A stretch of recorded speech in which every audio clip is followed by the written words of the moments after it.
StockMiner.com studios here in the Black Hills of South Dakota. I'm your stock miner, Brian Johnson. I'm making professional trading simple. A quick note, I am taking off to go to Denver this weekend. We leave in about an hour, and so I'm going to do a quick video. I will be back this weekend. I do not know if I'm going to be, if my Sunday video will be out early or if it'll be out more later in the evening. So for you Eastern time zone people, we'll use Eastern time zone. I'd say could be out as late as 10 o'clock Eastern time. Could be out as early as Saturday or maybe early Sunday, late Saturday night, early Sunday morning, depending on when I get time to work on it. But I will have a Sunday video out this weekend. Just wanted to let you know that.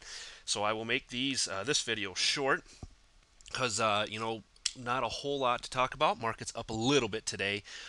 Dow, S&P wandering up, Nasdaq still lagging behind. It was down just a bit today. So it's the lagger over the last, I think, couple days even. But you can still see, once again, we are still in this trading range. Now, we're back up to this 10,471 with a high of 10,484. We're approaching that 10,500 mark again. Ending the week there.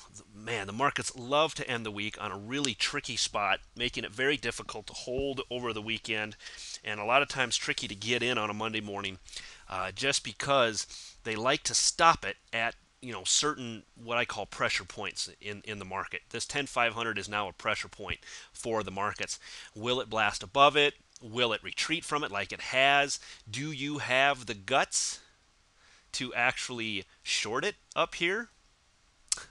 It's worked in the past. But do you have the guts to do it Monday morning if it stays right around this 10,500? We'll see. I'm going to actually do a slope video on this too. I think if this weekend, if I get a chance, I'll do one on this particular setup. But anyway, as it is right now, this is where we're at. We're right back up here to this overhead resistance.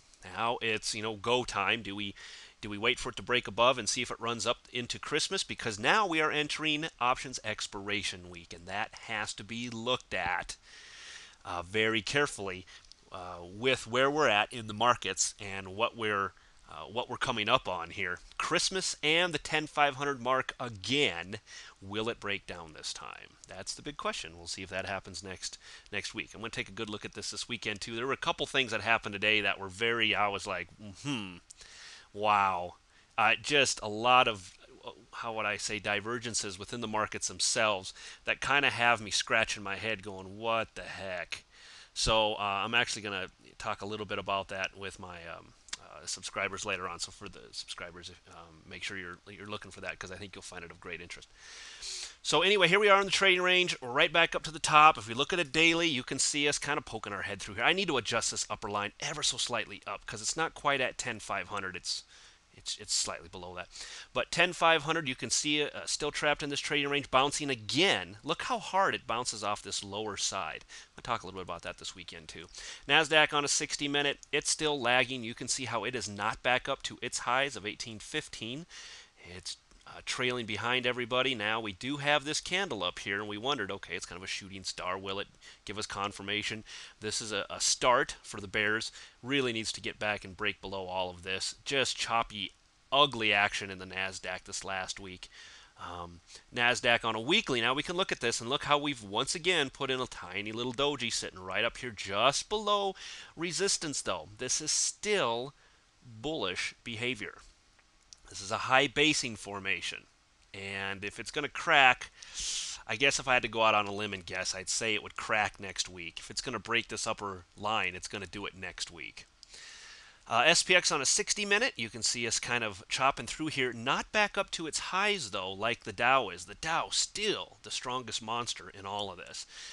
If we take a look on the daily SPX, you can see end of the week we are still trapped very clearly within this range. 1106, 1115 is really this upper range here that I'm watching. We've seen breaks of it, haven't been able to get through.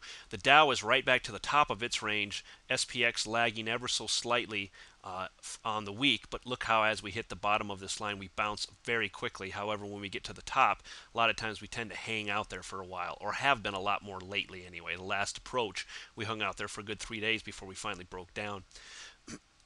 SPX on a weekly, take a look at this weekly candle. You can see that once again, little tiny doji being put at the top. Some people are going to say that's a topping doji, that's reversal. No, it's not a reversal doji, not in this sense.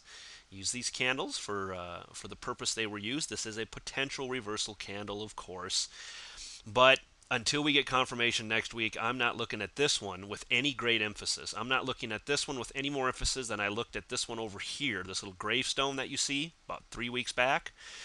That one I didn't put a lot of emphasis on, and I'm not putting a lot of emphasis on this one as well, just because of the overall context of the candles that we see here.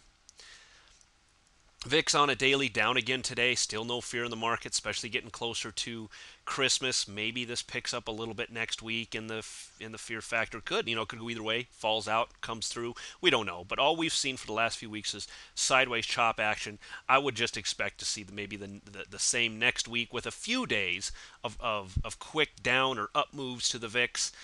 Just because it is options expiration week and the volatility usually pours in.